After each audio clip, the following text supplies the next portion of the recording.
Good evening and welcome to this Tuesday, August 4th, 2015 meeting of the Raymore Planning and Zoning Commission. Please rise for the Pledge of Allegiance. I pledge allegiance to the flag of the United States of America and to the republic for which it stands, one nation, under God, indivisible, with liberty and justice for all. I'll remind you, please make sure your microphone is turned on and speak into the mic for the record. And we will call roll. Commissioner Anderson. Present. Commissioner Berenson. Here. Commissioner Bowie. Present. Commissioner Crane. Present. Commissioner Fizer. Present. Commissioner Meiske. Present. Commissioner Sarsfield. Present. And Mayor Kirchhoff. Present. And Commissioner Faulkner is present. We do have a quorum. Actually have the full commission this evening, which is great for summer. Nothing on personal appearances this evening. One item on the consent agenda, acceptance of minutes from our July 21st, 2015 meeting. And unless anyone has any concerns, I would entertain a motion either to accept consent agenda or to accept minutes of our July 21st, 2015 I move to meeting. to accept the consent agenda. Thank you, Mayor Kirchhoff, and second by Commissioner Anderson. All those in favor, raise a hand, please. Count to 9. Thank you. I'm almost out of fingers. And so the consent agenda is accepted by a vote of 9 in favor, none opposed, no abstentions. We have nothing under old business this evening and one case under new business. And that case is 15013, the 22nd Amendment proposed to the Unified Development Code. This case does require a public hearing. And Mr. Carteret, if you would, give us the staff report on that case, please. Yes, sir. Thank you. The 22nd Amendment to the Unified Development Code is a proposal that comes out of your previous discussion when the Commission completed the annual review and report of the UDC that we did, I believe it was in June. And so you directed staff to take the discussion items from that annual review and prepare an amendment to the Unified Development Code, and so that is the case before you. As was indicated, it is a public hearing this evening, so we did advertise in the Journal newspaper. I do need to add 4 items to the record. The Growth Management Plan, the Unified Development Code, the Notice of Publication in the Journal, and then the staff report that was submitted to you this evening. The 22nd Amendment consists of 7 separate revisions that we're proposing to the Unified Development Code. And so a draft ordinance has been submitted to you, and it's broken down into 7 sections. So I'll go through each section and just identify what the proposed changes for that particular code section. So section 1 of the ordinance is a proposal to include language in our subdivision control portion of the UDC dealing with the construction of improvements. And the specific request is to incorporate additional language regarding the installation of utilities needing to be underground. Currently, our code simply states all public utilities must be installed underground. Well, historically, in Raymore, in our newer subdivisions, this has been the case for many, many years. All the utilities, public and private, have to be underground. But we felt we needed to incorporate the word private just so there's no issue in the future. So what we're proposing to do is simply add the word private utilities. So it'll read all public and private utilities must be installed underground. So that would be the only change under section 1 of this ordinance. Section 2 is a section of the code. Again, we're in our subdivision standards of the UDC. And this particular code provision is dealing with cul-de-sac streets specifically. So this proposal would incorporate changes that have already been made by our Public Works Director under the authority that the city code gives him to modify the design of cul-de-sac turnarounds. And it also includes incorporating islands utilized for stormwater treatment. So what we're proposing to do is modify the language regarding cul-de-sac streets, specifically turnaround design. So we're adding some language that would read turnaround design must be submitted to and approved by the Director of Public Works. So what this is this is direction to our subdivider, our surveyor, our engineer that is submitting a subdivision plat to the commission, to the city. So when they design cul-de-sac streets in the future, that design must be submitted to and approved by the Director of Public Works. We are eliminating a standard design that's been in the code for some time, and you'll see it's an illustration in our code that gives diameter and radius, things of that nature regarding the cul-de-sac. So at this point in time, the street specification manual is going to be updated to incorporate what a typical design would be. The Planning Commission of the city has approved its first new turnaround design with the Westbrook 11th edition. So they incorporated the new cul-de-sac design standards. But it'll also be, again, any other subdivision in the future. And then the idea with the new design is to decrease the pervious area of that cul-de-sac design and to actually improve the ability to plow snow and to maintain the cul-de-sac.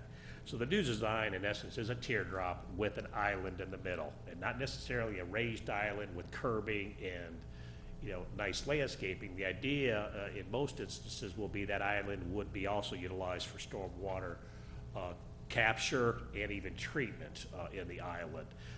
In the wintertime, then snow could be plowed into that island area rather than the few limited places that the city has to plow snow in a cul-de-sac. Very difficult and very time-consuming to plow cul-de-sac. So with the new design, a truck can easily navigate the turn of the radius of the new design and actually have a place to place snow. So the code provision continues in talking about the decorative island. It is required. It will provide stormwater treatment, and it must be designed in accordance with Section 450.020 of our UDC, which is our stormwater treatment provisions. So all these revisions under cul-de-sac streets go hand in hand with our stormwater treatment ordinance. The city engineer, Mr. Eanes, Mr. Crass have looked at this language and looked at that cul-de-sac design, and this particular revision is their recommendation. The third section of the ordinance, again out of our subdivision control standards, deals with sidewalk installation, and this is specifically in the residential sidewalk portion of the code. But the proposal would clarify that sidewalk needs to be installed in common areas, excuse me, when the adjacent lots are developed. So the timing of putting in sidewalk segments across common area, if there are residential lots attached to that common area, would need to be done when the adjacent lots are built. No sense in having a sidewalk segment just in common area when it's not connecting to anything. So if there are residential lots adjacent to it as those lots are built, then the developer would come back in and install the sidewalk on the common area. And this has been the practice in our developing subdivisions. Creekmore has been very good about following this. They have the most common areas in which we have needed to have sidewalk installed, and this has been the practice that we have done. We are simply incorporating that language into the code. And then a second proposed amendment deals with sidewalk on undeveloped lots. We're not changing the code provisions per se, but right now it incorporates language that indicates that the sidewalk has to be installed if it's been 5 years from the effective date of the code. Well, that was written in before the 5-year time period. It's more of a trigger date. When will this code section apply? So when we first adopted it, if some of you will recall, it was within 3 years, and then we modified it to be 5 years. Well, now that we're past 5 years from the effective date, no longer necessary to have that language in the code. The triggers are still in there. It's 3 years from the date a CO was issued in that subdivision phase. And then the other trigger is when 66% of the lots have sidewalk on it. So it's just, this second part of this revision is to eliminate the 5-year trigger because it's no longer necessary. We're already past the 5-year date. So those are the changes proposed in section 3 regarding sidewalks. Section 4 of the ordinance deals with the stormwater treatment portion of our code. It's a fairly new, recent code amendment that we made, and we wanted to just clarify the applicability of what is exempt from having to comply with our stormwater treatment ordinance. And so we wanted to clarify the language. The intent was always that if a single-family or two-family residential project had an approved preliminary plan, that made them exempt from having to meet the stormwater treatment requirement when a final plat came forward. The second phase of that would be multifamily and then non-residential or commercial projects are only exempt if they have site plan. So we wanted the threshold to be more stringent for higher density residential and for commercial projects. Not only do you have to have a final plat approved, you're only exempt if you have a site plan approved. So it does allow us to go into commercial areas such as what we did with the Lonnie Branson, Matt Davidson building under construction. They had final plat approval, but that was 12, 15 years ago. But they didn't have site plan approval. And so we utilized this code section, and they were required to do stormwater treatment as part of that. What I'm doing with this particular code, again, is just clarifying that single family, two family, preliminary plat approval is your exempt. But if you're multifamily, you have to have site plan approval. So it's just a clarification to match up with what was intended when we initially adopted the stormwater treatment code. Section 5 of the ordinance is a proposal to reflect changes that were approved in our code back when we did the 17th Amendment. We modified the procedure previously for inflatable sign permits and how they are issued. But we did not modify a particular table that we had in the code that shows the process for approval of all the different applications that the city has regarding land use. So we're simply clarifying that and incorporating what we had decided was a change of procedure years ago. It was just an oversight, actually, so we're just trying to correct that. Section 6 is probably the most substantive change that we're making in this 22nd Amendment. And this deals with the procedures that the Planning Commission and City Council would use when reviewing a conditional use permit for a sign. Previously, the findings of fact that the Commission and Council would utilize when reviewing an application, if somebody wanted to make a bigger sign or a taller sign or have more signs on a building than what the code allows, they had to file for a conditional use permit. The real intent of the conditional use permit is really more land use based, that you want to do something with the property that the code doesn't allow by right. So our findings were really written more for you're reviewing a use of property, but our code incorporated signs as part of that, and so the findings really didn't really apply well to a sign application. So we thought there should be separate findings of fact that the Commission and Council would use when reviewing a request for a conditional use permit for a sign.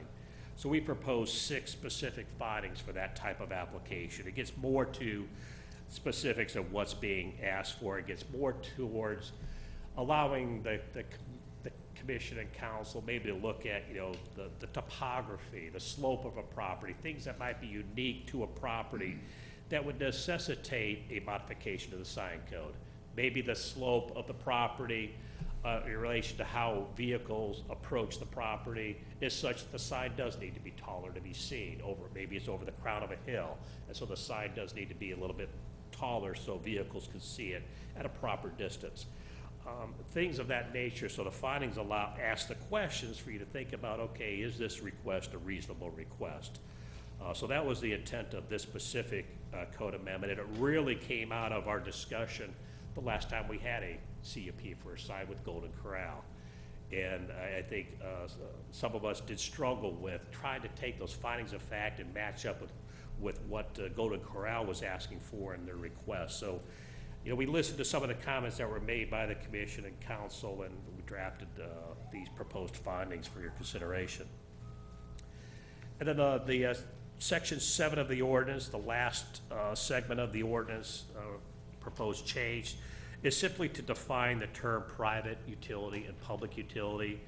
As we talked about in regarding public and private utilities being installed underground, it is good to have those terms defined, and so we're actually adding those terms in our definitions section of the code. So that is the ordinance as submitted to you this evening.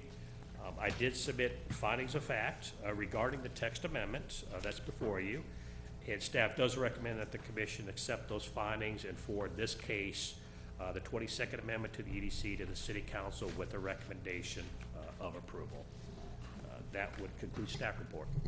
Yeah. Thank you, Mr. Carteret. And I will open the public hearing on case 15013, UDC 22nd Amendment. If anyone from the public wishes to speak, please come forward, and seeing none, we'll close the public hearing and move on to discussion of the case.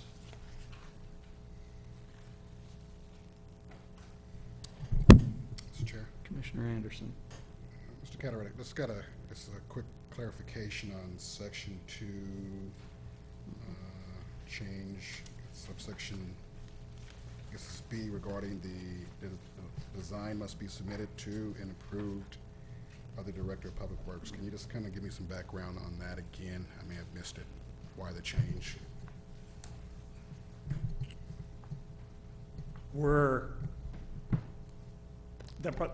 One of the comments, and if I get, hopefully my answer won't get too long, hopefully I'll get directly to what you're looking for.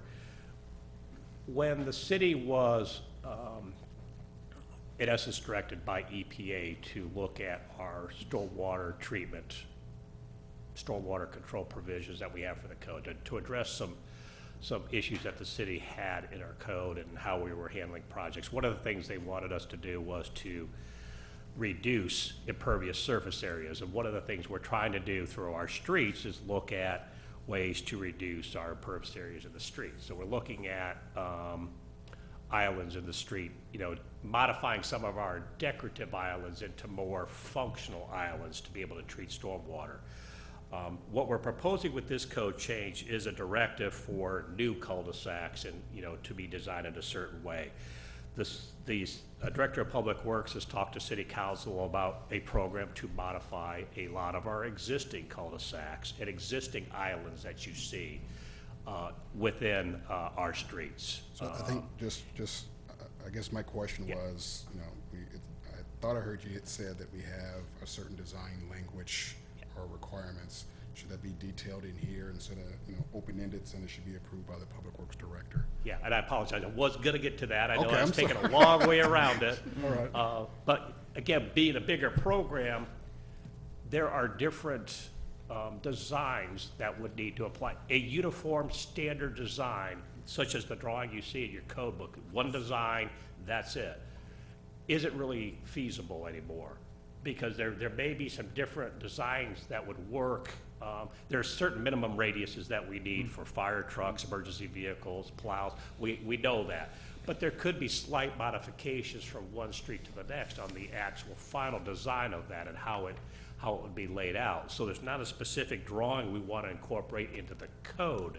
What we intend to do is take, that probably would end up with 2 or 3 different designs that would be incorporated into our street specification manual. And that's the manual, because that manual could be more easily amended.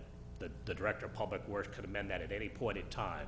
So we're trying to take it out of a specific code and just leave it in the hands of the Director of Public Works. But we do intend to have that just as we have manuals for water main installation, sewer, and all the other specifics of subdivisions, this would be for the cul-de-sac and the island design. So it is leaving it somewhat flexible for the director to approve. All right. would it make sense, or could we add the language that, you know, it's up to the director of public works according to the street design manual? We could certainly do that. We have that reference elsewhere in this chapter of code. We could, yes, we could do that. All right. Okay. Yeah, okay. Thank you, Commissioner Anderson. Can I ask a question? Kind of Yes. a follow-up. Of course, Commissioner Bowie. Just to follow up, I had a couple questions about that. I think they were answered. But in terms of the island, maybe I missed it, but who maintains the island? The decorative pieces that are, It does depend upon which subdivision we're in. Some of the newer subdivisions, it's very specific in the development agreements that the property owners association or homeowners association maintains them.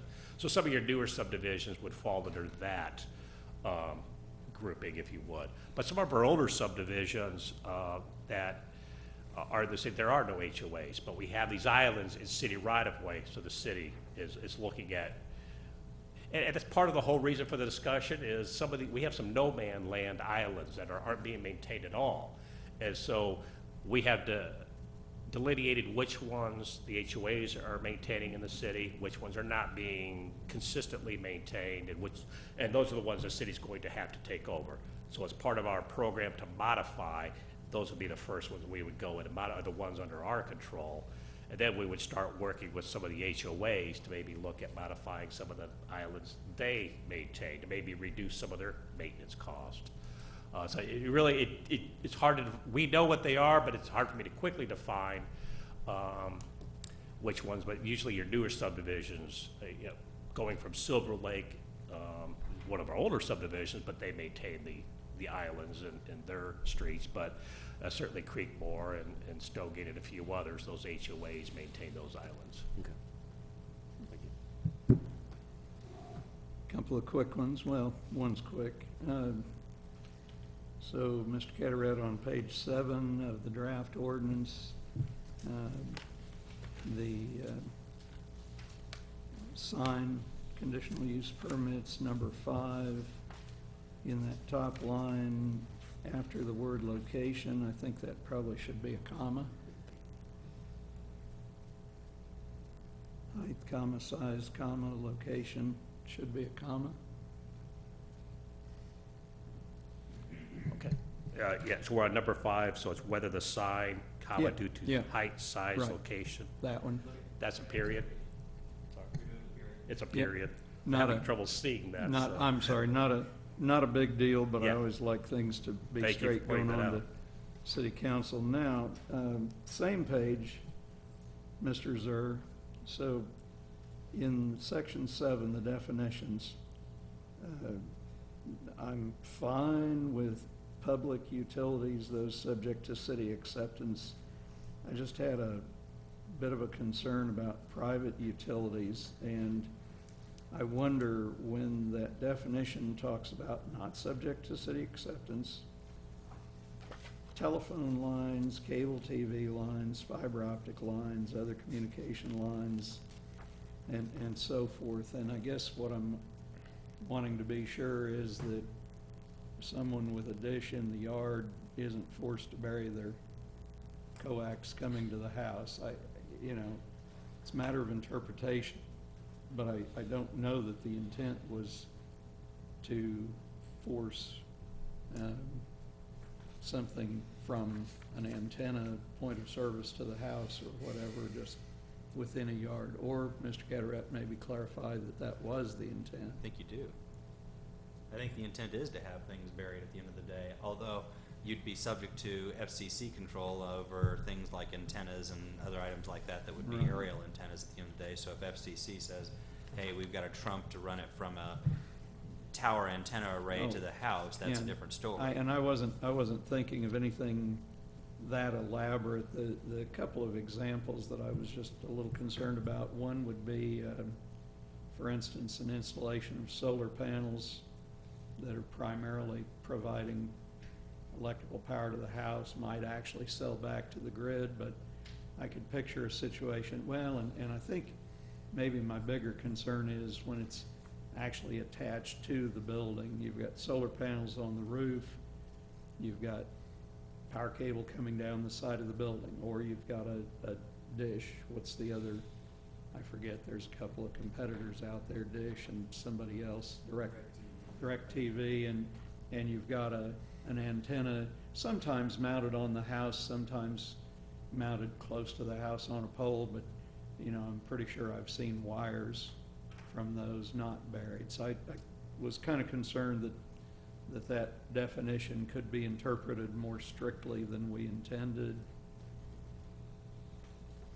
And I don't really have a huge concern about it, but I thought I would ask rather than having a problem with it later. I think you'd want them buried, but I don't know what Jim's intent was with the drafting of that particular definitional term. Mhm. If it's going Right. from outside solar panel, I think we'd have, that's going to be a pertinent structure, I think, that you'd have approval over at the end of the day, wouldn't you? We would, And correct. you'd want that to be buried And as that far would as be power buried. lines would be concerned between a solar Mhm. array and the house, I would Correct. think. Okay. Now, if it's actually constructed on the house, I'm not so sure you'd Well- have say with regard to Right. power cables going into the house at that point. I'm not so sure that'd qualify as a Right. public utility that runs across the land Okay, for but- that but- definitional provision. But by interpretation, for instance, house with a detached garage, that power line we want buried. Okay? Yes, So correct. I'm just kind of trying to see ahead and feel this out.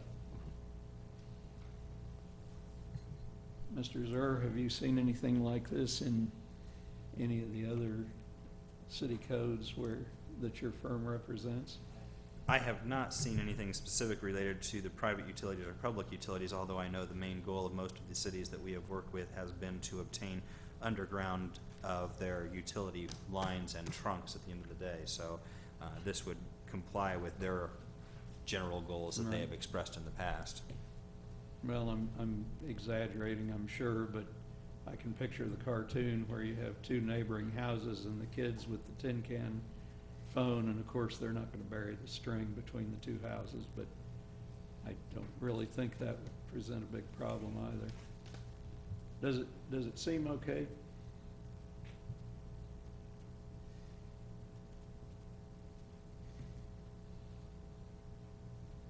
I just didn't want it potentially to set a stage for a broader interpretation than we intended. Specifically the private utilities? Yes, specifically the private utilities, right, yep. Public I'm fine with, have no problems there. I guess if you wanted to, you could talk about the prospect of private utilities within an easement, which would avoid your running across the land between, I don't know. Yeah, I'm not sure, that may not do enough for us after we were discussing, you know, power line between home and detached garage or something like that. If and you know, this would be RR, RE as well. I just wanted to make sure that we were all interpreting this the same way when I thought about that concern. Well, the way it's structured, the intent is more the service lines, not to an individual, not from a home to a garage, but the lines that serve the home need to be underground. I Yeah. hadn't got to the detail that you were Yeah, at. that's, okay, and I agree with you. I'm pretty sure that our intent was service lines, but, and we might actually make it worse if we try to clarify. I don't know.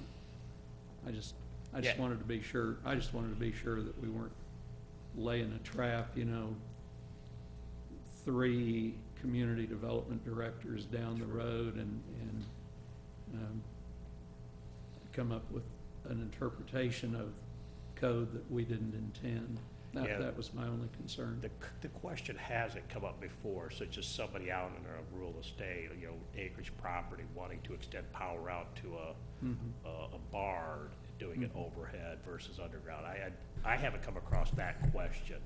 But it is a good question. The idea, the intent here was just dealing with the main lines that the Right. cable company and everybody else is. You used So- the word service line. I know exactly what you mean, but Yeah. Well, and you could probably do that within the terms of your definition of two if you wanted to. You could simply say, under the definition for private utilities, it'd be utility service lines that are not subject to city acceptance, or utility main lines that are not subject to city acceptance. And all you'd have to do is insert in there the operative term that you're looking to control. Right. Well, and got to be careful too, because the definition right now talks about lines, but it basically, the definition is not defining lines, it's defining and distinguishing between private utilities and public utilities.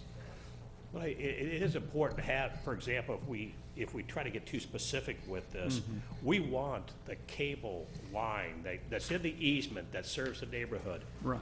that goes then to the home. It's not an easement anymore, it's just going across somebody's backyard. Uh-huh. That needs to be buried, otherwise it could possibly just be left on top of the ground. I don't think any of us want Yeah, to it's see going that. to get cut by the lawnmower, I've seen that happen. But Yeah, you may have done it myself. I probably, my preference would be just leave it the way it is, because it has not ever been a Right. question or an issue. I'm fine with that based on the discussion. I had the concern, I thought now was a better time to raise it than having to come through with the 23rd Amendment before we're ready. I hope we don't have to. Yeah. Right. Mr. Zer, comments further? No, I think Okay. that's fine. I think Jim is right in that he is identifying here the private versus the public utility, not specifically defining the actual lines, Mhm. I guess, Okay. line source that he's just trying to, that we're trying to parcel out now. I can live with it unless anybody else has a concern. I can certainly live with that. Thank you. Other questions, comments? Mr. Chair, Commissioners? Yes, Commissioner I'd Anderson, like to make a motion. please.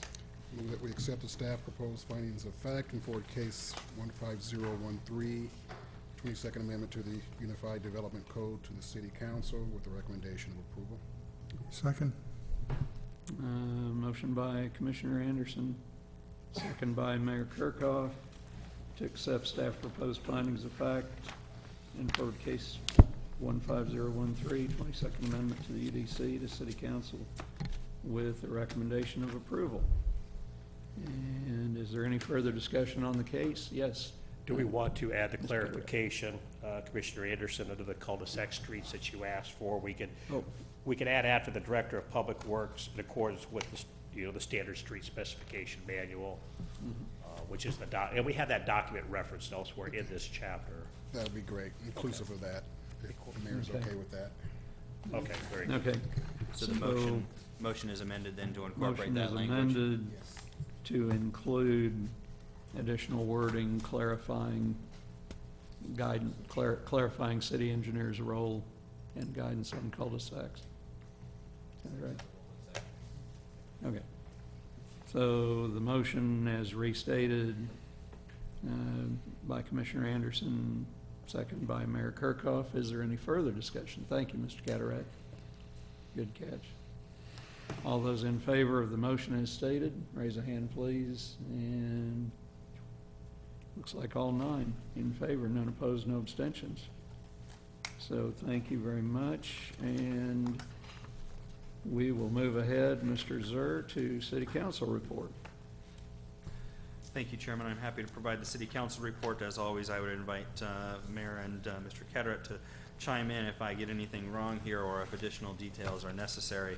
Mr. Willis did provide me with the Monday, July 27, 2015 City Council agenda, and included within his overview of that his thought and language to include for you. I have a couple of items. The first is a first reading of the 4th Amendment to the Creekmore MOU. As you recall, we had the opportunity to review that at the July 21st, 2015 Planning Commission meeting. The MOU would allow for a greater density on the lots, and they had the side yards and backyard and front yard setback provisions that you had issued, or that you had at least addressed during the course of your 7/21/15 meeting. That was approved by a vote of 4-2. I understand there was some amount of discussion similar to what you all had addressed, including the side and front yard setback at the end of the day. It was approved with 7,400 square feet, which was the recommended 7,800. Thank you. It was the larger one. Okay, so 7,800 square feet instead of the 74 as originally discussed. The other item that went through right after that, of course, was the Westbrook at Creekmore 11th final plat. Quick And- question, Mr. Zer, sorry Yes. to interrupt. Before we leave that, just want to be sure, so I thought you said 4-2 approved. That doesn't necessarily It was a pass the resolution. motion from city council, correct? It was a resolution instead of an ordinance. Oh, So okay. based on that, the 4-2 vote was So acceptable that, so approval. that carries. Yes. Okay. So So, one comment on that, if I may. yes, please. The developer, the applicant, Cooper Land Development, did withdraw the request for that front yard setback Oh, and okay. the side yard setback that you had recommended denial on. Right. They withdrew that request in writing officially before the Okay. council meeting. So So- council was only acting on the So three. council resolution was basically in agreement with Planning and Zoning Commission then? That's correct, Yeah. sir. Yes. Okay. Thank you. Sorry to interrupt. No? I'm glad to have Mr. Cadrat chime in at any time on these issues. The next item that came up immediately thereafter, with your discussion on 721, was the Creekmore 11th final plat, and that one was approved by a full vote 6-0. So some discussion and concern and 2 dissenting votes on the original MOU change, but when it came time for the 11th and final plat, it was approved by all the members present. Those are the 2 items that Mr. Willerth identified from the city council meeting of July 27th. I'm happy to answer any additional questions, or if the mayor has any input. Okay. Mr. Cadrat? Okay, thank you. Mr. Carteret, that'll take us forward to staff report and planning pipeline, please. Yes, sir, thank you. As far as upcoming meetings, we do not have anything scheduled for your August 18th meeting at this time. We do have an item scheduled for September 1st. It is a public hearing that has been advertised. And at the September 1st meeting, City Manager Jim Fearborn will be here to present the 2016 through 2021, basically our 5-year capital improvement program. So he'll go over specifically what projects are included in the budget that he's submitting to City Council for next year, and then what he intends to submit for the next 4 years as far as future capital projects. So it's a rather specific, detailed list summarized for you. You'll get the actual entire CIP, but there is a summary to that as far as specifically what's being budgeted for this year. But it's your opportunity as the commission to have input into the capital projects that the city would be proposing to complete. That'd be the only item currently for September 1st, and then we don't have anything for September 15th.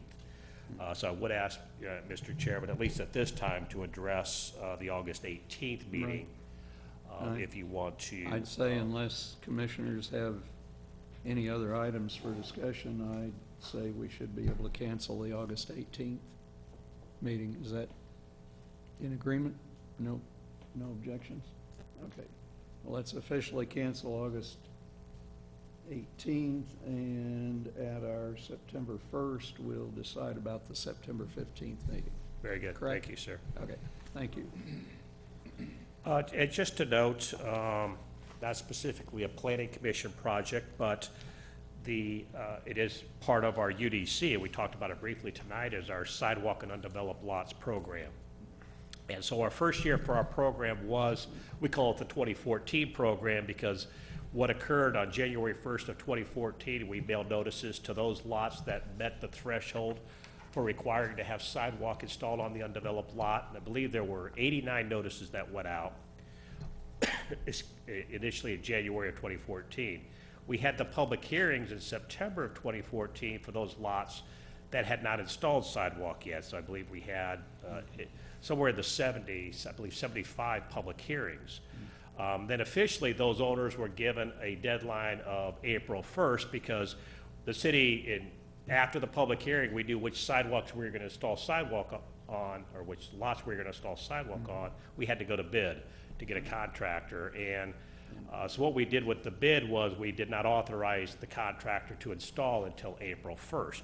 So that gave an actual extension to the property owner until April 1st. But on that date, our contractor was out and we installed sidewalk on 45 lots. So all the other lots either had homes under construction or actually had installed the sidewalk. But the city did go in, install 45 sidewalk segments, and we've been paid for, I believe, 9 of those segments. So the remaining properties, we're gonna have to levy a special assessment on to recover our cost. Right now, I'm getting ready to send out the notices for public hearing for the 2015 phase. So January 1st of 2015, I sent out notices. I believe there was 28 notices that went out. So the number shrunk considerably because the first year we had a lot of catch up to do because we were covering a lot of lots in some of our older subdivisions. But as I indicated, each year there are new segments or lots that are triggered because other homes are being constructed and thus taking a block to now meet the threshold. So before there were 4 of 7 undeveloped lots, you didn't meet the threshold for required sidewalk. But now 2 more homes were built on that segment of street and we only have 2 undeveloped lots. Suddenly those 2 are triggered to meet the requirement. So that's what happens with this year. Again, we started with 28. I believe we're down to 21 at this time for public hearings. So we're going to be holding those public hearings in September. Again, the same scenario. April of 2016, we'll see which segments still need to be done, and the city will install those segments. And so, again, then beginning on January 1st of 2015, I've started tallying those lots that are going to be triggered for 2016. So we're already working on the next year's list. So it will be an annual program. It's just each year, I believe the number of lots will, not that it'll shrink every year, but it will go down to probably 20 to 30 will be the number that will trigger each year, I would say, under the program. But I've gotten not a lot of comments on it, but the comments I've gotten have been positive. Commissioner Pfizer commented in her neighborhood, a sidewalk was installed on a lot that created a continuous sidewalk, and I've gotten a few others in areas where they've been installed. I think after a couple of years, the real impact of it will kick in. So those areas that are developing that have that rogue 1 or 2 lots that don't have sidewalk will now at least, residents will be able to use a continuous sidewalk. So still believe it's a good program, a good ordinance. It's unique. Raymore's the only one that has it that I'm aware of, and the way it's structured. So I still get excited about it because I think it's a good thing for our city to have this. And we'll see, it'll be interesting to make sure that we can recover our cost. We're following these special assessments. The city has spent, this contract was about $108,000, so it's a lot of money that we spent, and we need to be able to recoup that money. And so hopefully the special assessment process will be successful. So it'll take a little while after the taxes are due at the end of this year to know just how that is completed. But we still believe in the program and are going to push forward with the next year's. So you might hear or see of the public hearings being held in September. So I kind of wanted to give you an update of where that program was. So that's all I have to see. Yeah. Thank you, Mr. Cataract. I'll open the floor for comments by the public. And seeing no one, close the floor, and we'll move on to commission member comment. Let's see, no particular order. Commissioner Sarsfield, can I start with you this evening? No comment. Commissioner Bowie? Quick comment. I don't know if this is the right time to say it, but my street was a part of the curb replacement that took place recently, and I thought that there was something you all sent out that was really, really helpful, and this is kind of something you to take back to your staff, but along with the piece of paper that you told residents that, have your car off the street for these days and so forth, that was a regular 8.5 by 11 sheet. And then you guys, I think you stapled something on the back that was by the math or something that showed each foot and what each linear foot cost and so forth. And I just wanted to comment, I thought that was really, really helpful. Whoever came up with that or thought to include that was super. That was a great idea. I mean, it's very, very, very simple. No, they're pointing fingers at each other, but No, yeah, that's I won't great. take the credit. That was Public Works Director and Assistant City Manager. that Yeah, came over there. super simple, very basic.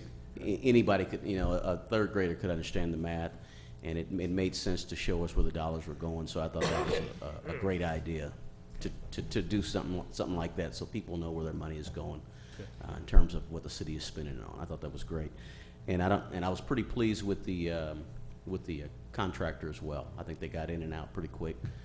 They were there when they said 72 hours, but I think it was pretty much done in 24, 36 hours. So, I'm not sure if that was the right point to make that comment, but I thought it was good to take back to your staff that I was pleased with those things. I'll pass it on to those that were responsible. I had nothing to do with it, but I will pass it on to those that did. No, I think that's a perfectly fine comment, thank you. Secretary Crane. Thanks to whoever got out and mowed all the weeds down along J Highway. They were getting pretty high, pretty hard to see coming down through there. So I noticed in the last couple of days they got out there with side mowers and got that all mowed down. Thank you. Commissioner Meiske. No comment. Vice Chair Pfizer. No comment. Commissioner Berenson. No comment. Okay, this is going to come out a little funny, but why not? Mayor Kirkhoff Nothing tonight. and Commissioner Anderson. The only comment I have is, I guess I didn't get my letter in the mail about my curb replacement, so, Oh, my. but I do appreciate all the hard work from city staff, so thank you. Thank you. I hope I didn't miss anyone. Mr. Eanes, Mr. Sir, Mr. Carteret, thank you again very much for your support. And we didn't set a new record this morning, I'm sorry. Well, this evening. But unless any of the commissioners have any other items this evening, remember that our August 18th meeting is canceled.